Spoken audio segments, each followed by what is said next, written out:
Good morning, beautiful family. Here we are again in an exquisite piece of Gaia, surrounding us, underneath us, and the heart of Gaia that resonates within us. So as we just open our cells to absorb the sun and the smells of Gaia, take a breath in and let yourself open up all the way through and relax into these arms of Gaia.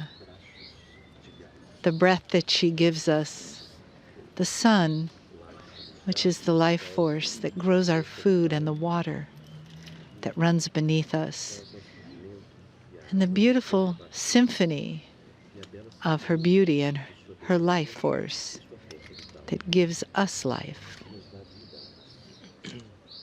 We give thanks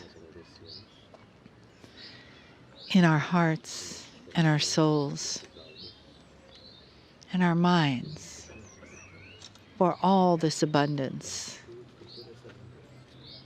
For truly what we receive from Gaia is a gift to us, and we honor that gift with respect and appreciation.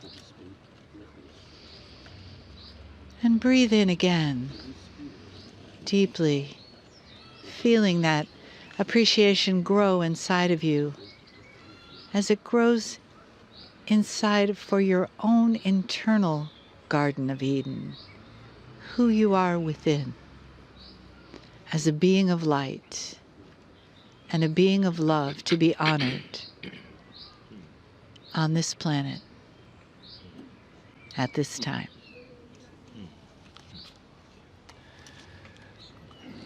Greetings, dear ones. I'm Cryon of Magnetic Service. For those listening, we are in Winchester.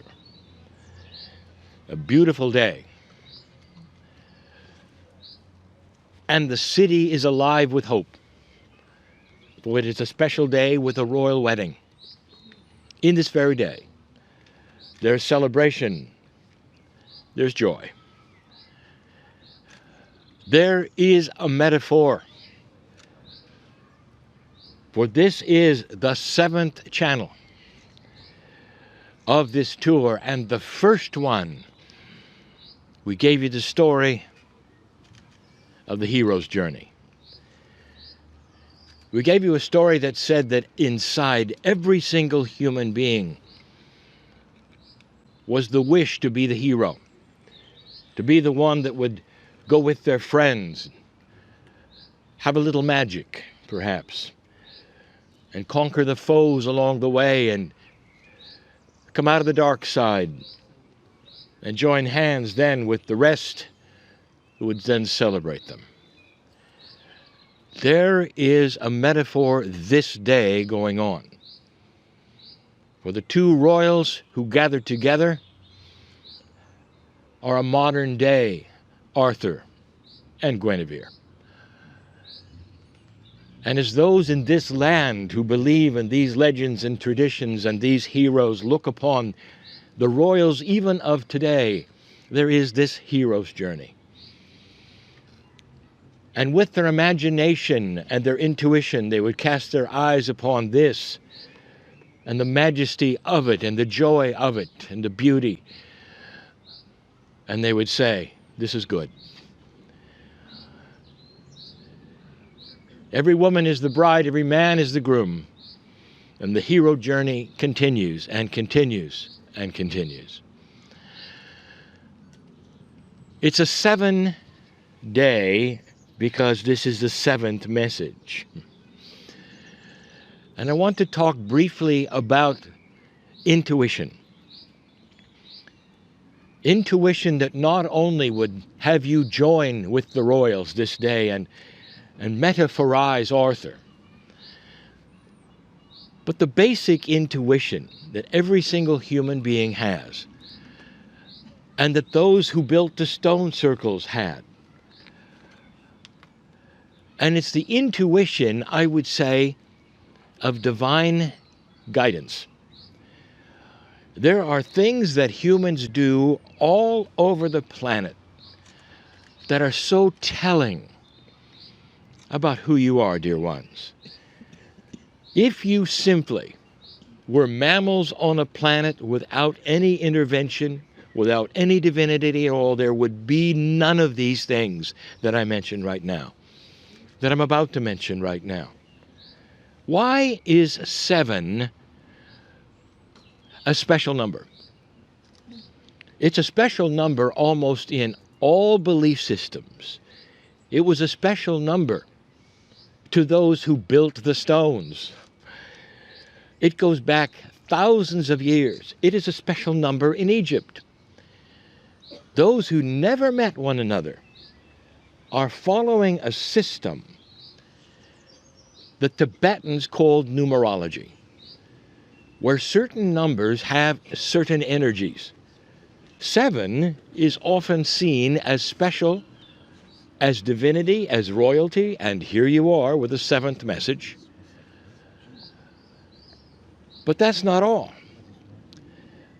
Human beings recognize and use sacred geometry. Artists will come up with the patterns. And those patterns almost always must be based upon a perfect circle.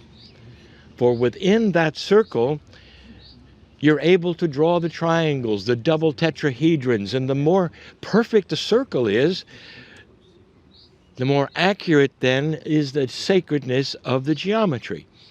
Why is it sacred? In 3,000 to 4,000 years, would a bison have the same reaction? Would they evolve and think certain numbers are sacred or certain shapes are sacred? And the answer is no. You see, inside you is something that when you look around, you have open intuition with free choice to see things or not, to feel things or not. But when you start having these intuitions to recognize certain energies, they fall into the same patterns worldwide. The numbers mean something. The patterns mean something. The geometry should be this way and not this way. It's almost a mirror image of the sacredness in you. And so we have to then go to a big, big question. You've heard all about ley lines. Even I mentioned them around the portal when we were in that place which was hungry. I have a question for you. Would ley lines exist without human beings here? And you say, well, yes, they would. You would say, ley lines are based upon the Gaia energy, the things that are here, and that line up a certain way. The stars would be there, Gaia would be there, and even if humans were not, yes, there would be ley lines. Here's the answer, no, there wouldn't. Because the integral factor of a ley line is human consciousness. It must interface with the energy of Gaia. Would there be dowsing without human consciousness as the dowser? And the answer is no, of course. It would not happen without the interface of that which is inside the human being, which reacts to the energy in the ground. Whether the energy is that which is fluid or energy of the grid or consciousness that used to be. The dowser follows that marries to the consciousness that is divine inside. Why does it have to be divine? Even a dowser that doesn't believe in divinity will use that part that's divine. It's called intuition. And some of your intuition is more divine than others, even if you deny the divinity. All that is to say that even those who didn't come here to hear Kryon will feel these things. It has nothing to do with your belief system. It's inbred. It's part of your DNA. You recognize sacred geometry, you react to certain numbers, and when things are correct and right, you know it. Ley lines are developed in conjunction with Gaia and human consciousness, following certain energies and making patterns around the planet.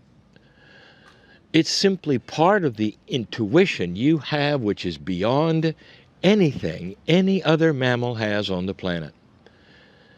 Did you really understand? Do you honestly understand that intuition is a multidimensional feeling, a force that every one of you has? Some of you use it more, some less. There's no rules because it's a free choice of the human. When you get to that which is called Bath, and there is a larger meeting, I will give you a seminar, and part of it will be a channeling on hidden intuition. And where this is going is to say that as you evolve since 2012, this part of you, which seems to be so fleeting, called intuition, will sharpen. And more things will start happening and occurring, and you will be more aware than ever of sacred things around you. But for now, I want you to feel, if you can, the intuition of the excitement in this city. The excitement of the two coming together, of the legends that perhaps even their bloodline helped to create. You're in a land where these things are seen certain ways, where the stories are amplified, enhanced, and the hero becomes the superhero. Over and over and over. It is a marvelous history, this, the hero's journey. The invitation today is to participate in it. Your name goes here. In other words, it's you.